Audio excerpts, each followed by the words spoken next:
It's time now for NARF, Neighborhood Adventure Ramble with Friends, with your host, Jed Dunkerley. Hey there. Welcome back to NARF. It's been a while. We are here today at perhaps the most Seattle-y place in Seattle, the Seattle Center. But we're not here to go to the Space Needle. We're here to look at some public art. There's a lot of new additions, there's a lot of underappreciated marvels, and there's a lot of hidden gems to be found. And along the way, you can learn a lot about local history and animals. Who can resist? Don't resist. Let's go take a look. We're here at Gloria Bornstein's Neo-Totems. You probably know it as the whales, but have you ever wondered, why are they here? I mean, whales are great, but why are these whales here? There's a reason. You see, in ancient times, there's a Native American myth that there used to be an underground spring that connected Elliott Bay with Lake Union that whales would swim through. Now you gotta imagine, whales probably were in Lake Union at some point, and you wonder how. Nobody's found this ancient spring, but they have speculated that pre-locks, pre-ship canal, whales could have ridden a high tidal bore all the way up into Lake Union. Bet you didn't know that. But these aren't the only whales. There's another one. Let's go see if we can find it.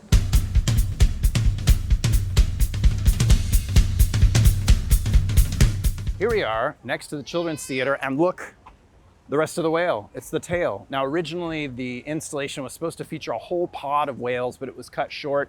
But they brought Gloria Bornstein back 7 years later to finish the job. And this is actually a fountain when it works. But whales aren't the only things you can find in this garden. There's plenty of other friends if you look around.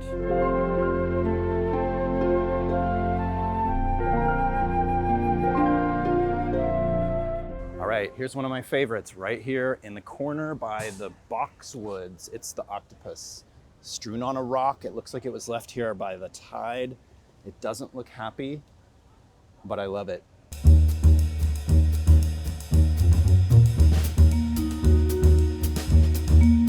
All right, what have we got? How long have those been there? The answer, since 1962. Actually, they've been right here in front of the Phelps Center since 1974. Gift of the government of China for their participation in the World's Fair right here in Seattle. A different time.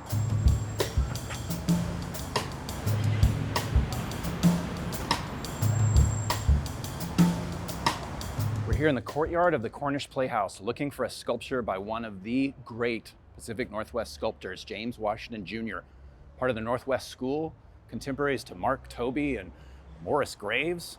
He's got a sculpture in here somewhere. Where is it? Oh my gosh.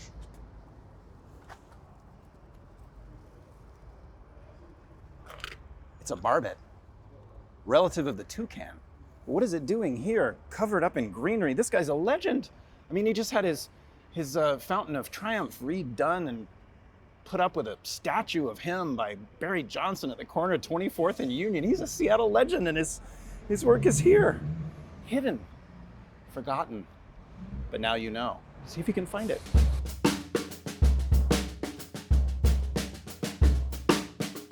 Okay, continuing on the theme of local history and animals, here we are in front of the brand new Climate Pledge Arena at a really cool installation by comic artist Megan Kelso. Now this is called Crow Commute. You can see crows in the background of all these panels.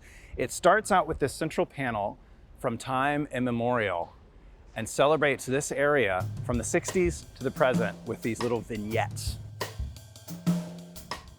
Here we are at a brand new sculpture by Climate Pledge Arena called La Diable Fish, which means the devilfish.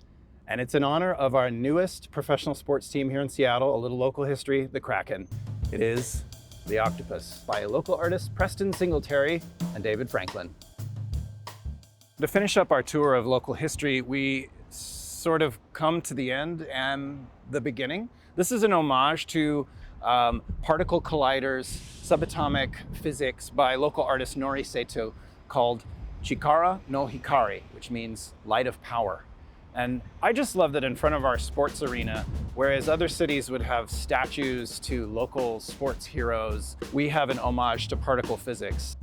All right, well, to wrap up, Whereas most public art, you kind of got to get on the internet and do some research yourself. The Seattle Center makes everything really easy for you with these mappy kiosk things they've installed. There's one here by the fountain, another one over by the Space Needle. All you do is pull out your phone and click on the QR code, and you can pull up your own map. It's not working, but for you it will. And enjoy, go out there and see what you can find. It never hurts to look.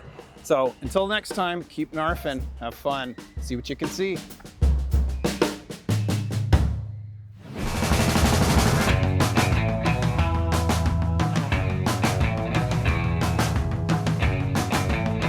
Catch Art Zone Friday nights at 8 and anytime online at seattle.gov/artzone.